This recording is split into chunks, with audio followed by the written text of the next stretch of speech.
Olá, meus queridos irmãos da PIB de Itaguaí. Que alegria participar do Congresso da Família, mesmo estando tão distante. Agradeço a Deus pela igreja que nos enviou e também nos apoia aqui no campo missionário. A PIB de Itaguaí também está em Moçambique. O tema e a divisa do Congresso da Família se baseiam na história do profeta Eliseu, que ajudou a mulher sunamita, uma mulher cujo nome não é revelado na Bíblia. Só sabemos que ela era da cidade de Sunem. Ontem o meu marido falou para as famílias e mais especificamente para os pais, na tarefa de educarmos os filhos nos caminhos do Senhor. Hoje iremos refletir um pouco mais sobre essa história da família da mulher sunamita, que se encontra em 2 Reis 4, de 8 a 37. Vamos fazer uma recapitulação? Toda vez que o profeta Eliseu ia à cidade de Sunem, passava na casa desta família para comer. A Bíblia fala que esta mulher sunamita era casada com um homem idoso e não tinha filhos. Esta família reconheceu que o profeta Eliseu era um homem de Deus. E por isso construiu um quarto para ele ficar hospedado sempre que precisasse, sempre que passasse pela cidade de Sunem. O profeta quis agradecer, retribuindo a bondade que demonstraram. Então ela teve um filho, que depois de crescido, ele morreu. E depois o profeta o ressuscitou. Basicamente, esta é a história desta família. O cuidado desta família com o profeta Eliseu demonstrou muita bondade desde o início, com apenas uma refeição, depois com outras refeições. Sempre que o profeta passava pela cidade de Sunem, parava na casa desta família para comer. Fico imaginando como deveria ser. Naquela época, as pessoas elas chegavam sem avisar. Elas não ligavam ou enviavam uma mensagem de texto. Elas chegavam de surpresa. Provavelmente o profeta Eliseu, quando chegava nessa casa, ele deveria ficar esperando a comida ficar pronta, né? Porque também não tinha eletrodomésticos naquela época. Então as pessoas deveriam ter que esperar bastante, né? Não tinha geladeira, não tinha micro-ondas. E dessa forma ele passava muito tempo ali. E a família pôde conhecer o profeta Eliseu. E descobriram que ele era um santo homem de Deus. Minha família criou um hábito de passar muito tempo à mesa. Não só para comer, mas também para conversar, para fazermos o culto doméstico. É maravilhoso, porque era a única hora que a gente tinha junto, então a gente ficava ali estudando a palavra de Deus. Sempre foi muito difícil sair da mesa, porque era um momento muito agradável. Creio que também era para essa família da mulher sunamita, pois ali, uma refeição após a outra, eles puderam conhecer e reconhecer que, sem dúvida, aquele homem era um santo homem de Deus. Desta forma, construíram um quarto com mobílias para hospedarem sempre aquele homem de Deus. Toda esta hospitalidade e bondade desta família fez o profeta pensar em retribuir, demonstrando uma gratidão. Mesmo a mulher sunamita dizendo que não precisava de nada, Deus lhe deu um filho. Um filho que dinheiro nenhum poderia comprar, ou pode comprar. Só Deus pode nos dar, não é verdade? Com certeza a vinda deste filho trouxe alegria para aquela família. Como é maravilhoso ter crianças em casa. E é sempre uma festa, não é verdade? Quando não é uma festa, quando as crianças não estão fazendo festa, normalmente é porque elas estão doentes. Se hoje Deus lhe perguntasse: o que posso fazer por sua família? O que você responderia? O que posso fazer por sua família? O que você responderia? Talvez você não responderia como aquela mulher respondeu.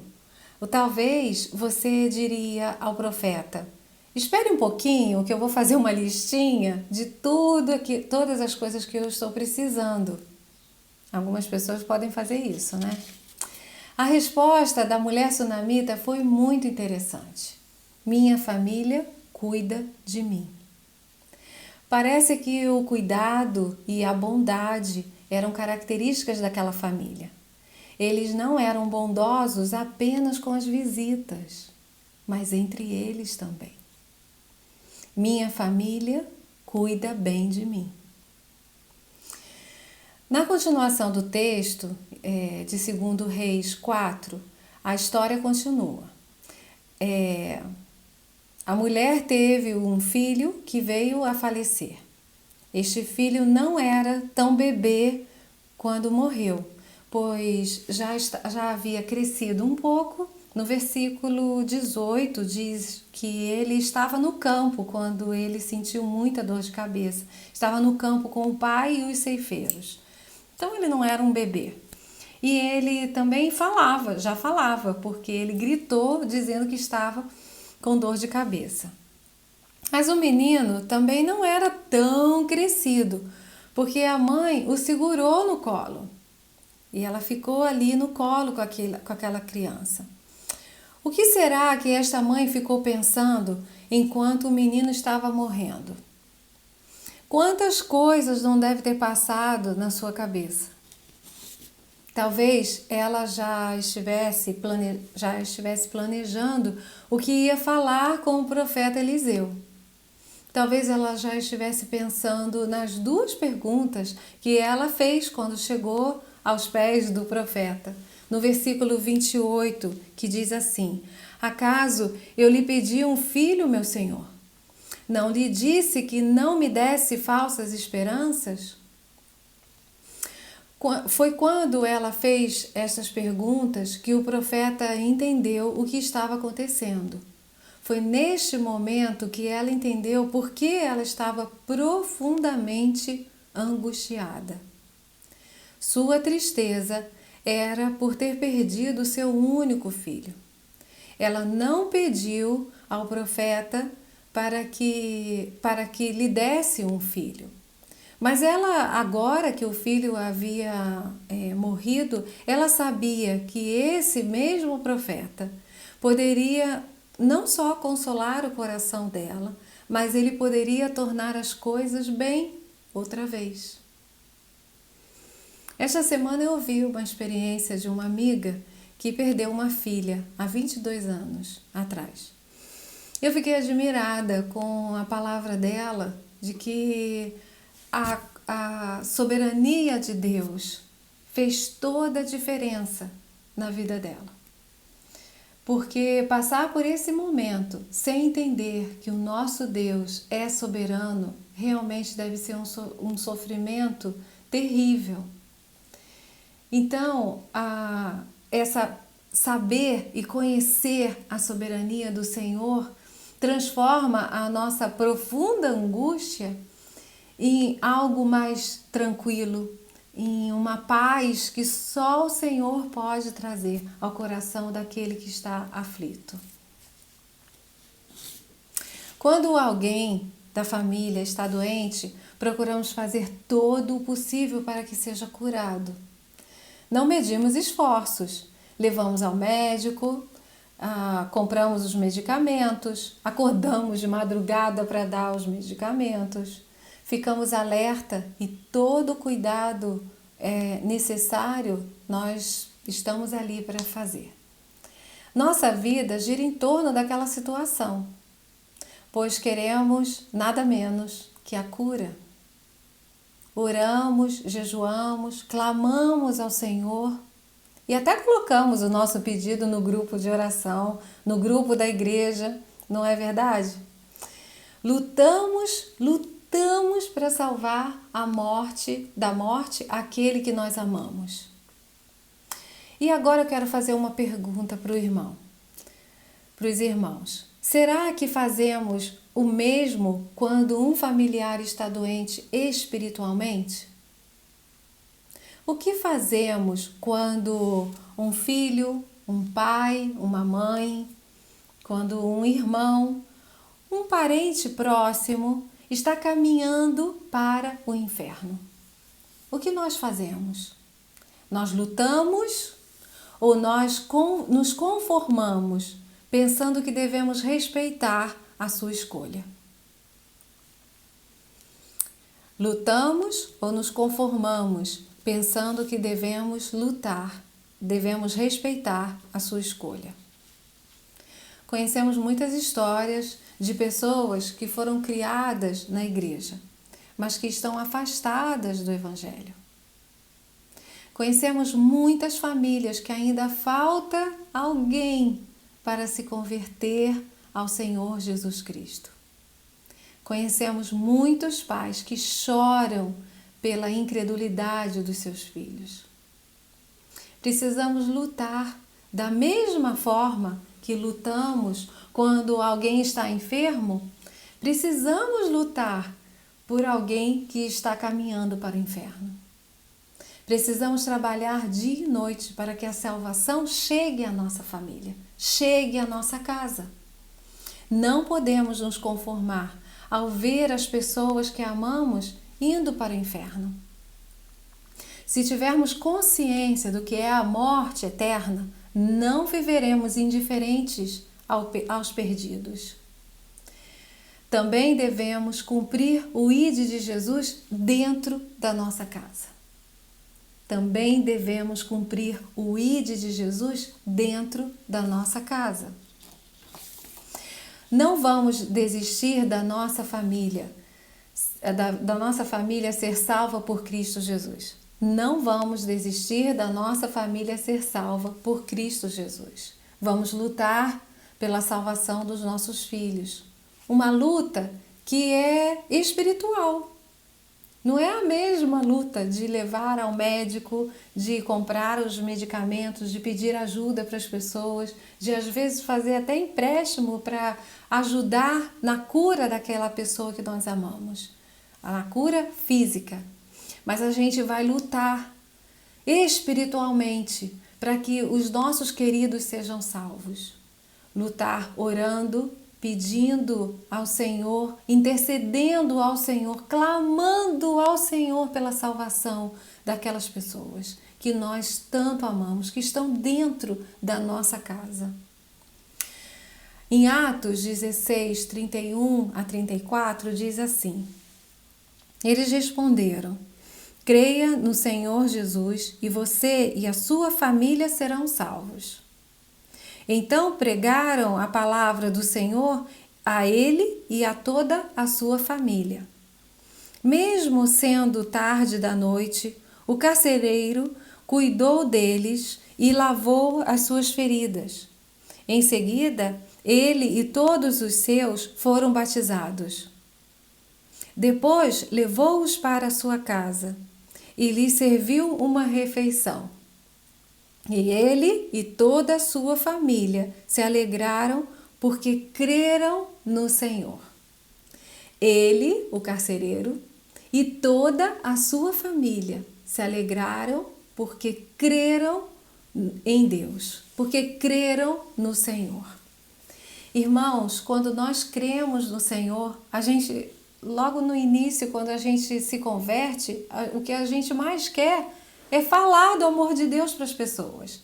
O que a gente mais quer é que todos conheçam essa paz que invade o nosso coração. Quando eu tinha 9 anos, eu me converti e depois eu fui batizada aos 10. Mas eu quero contar para os irmãos que antes de me converter, eu tinha muito medo da morte. Sim, era muito medo. eu cheguei ao ponto de não conseguir dormir porque eu achava que eu poderia não acordar no outro dia. E numa noite eu estava assim com muito medo de morrer, então eu acabei dormindo no chão, na porta do quarto dos meus pais.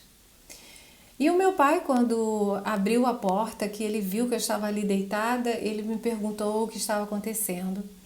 E ali eu tive coragem de contar que eu tinha muito medo de morrer. Talvez porque eu estivesse dormindo, né? E meu pai então acordou a minha mãe e os dois me explicaram sobre a salvação em Cristo Jesus. E nesse dia eu confessei Jesus como meu Salvador, meu único e suficiente Salvador. A paz que o Senhor trouxe ao meu coração não só me deixou dormir durante todos esses quase 41 anos, mas ele me trouxe a paz no meu coração para que eu também pudesse estar no céu, para que eu também tivesse a salvação, para que eu não fosse para o inferno. Eu confessei Jesus como meu Salvador. E outro sentimento que eu tive no meu coração após a minha conversão foi que eu também queria falar para as pessoas do amor de Deus. Mas a minha família já era convertida. Então eu falava de Jesus para as outras pessoas. E a gente precisa falar de Jesus para todas as pessoas. A gente precisa falar de Jesus para as crianças, a gente precisa falar de Jesus para as pessoas que estão distantes. Aqui em Moçambique, a gente precisa falar do amor de Deus. Irmãos, a gente precisa falar do amor de Deus não só para as visitas, para os vizinhos, não só para as pessoas que estão distantes, mas a gente precisa falar do amor de Deus para a nossa família. A gente precisa viver o amor de Deus dentro da nossa casa. E ele e toda a sua família se alegraram porque creram em Deus. Que toda a sua família seja salva por Cristo Jesus. Que haja salvação espiritual dentro da sua casa. Assim como a mulher sunamita não se conformou com a morte física do seu filho, não se conforme com a morte espiritual da sua família. Não se conforme com a morte espiritual do seu filho. Não se conforme com a morte espiritual da sua mãe, do seu pai. Não se conforme com a morte espiritual do seu irmão. Fale do amor de Deus. Proclame o Evangelho dentro da sua casa. Cumpra o ID de Jesus dentro da sua casa também. Em Mateus 28, 18 até o 20, diz que nós devemos ir e pregar o Evangelho. Nós devemos falar do amor de Deus para todas as pessoas, fazendo discípulos. Se nós somos discípulos de Jesus, o amor de Deus vai nos constranger e nós vamos falar desse amor para todas as pessoas. Nós vamos orar por aqueles que ainda não se converteram, que estão dentro da sua casa, que precisam de salvação. Nós vamos orar, nós vamos interceder, nós vamos colocar no nosso grupo do WhatsApp pedidos de oração por pessoas que estão doentes espiritualmente. Nós vamos pedir ao Senhor, nós vamos clamar ao Senhor pela salvação de todos os nossos familiares, de todos os nossos queridos. Não vamos nos conformar, não vamos desistir dessas pessoas, da salvação dessas pessoas. Que haja salvação espiritual dentro da sua casa. Que haja salvação espiritual dentro da sua casa. Que toda a sua família aceite Jesus como seu único e suficiente Salvador. Não deixe escapar nenhum. Que todos todos sejam salvos, porque Jesus veio ao mundo para morrer por todos eles, por todos nós. Jesus ama todos nós. Jesus ama até aquele pai bêbado, até aquela mãe tola que está destruindo a sua casa.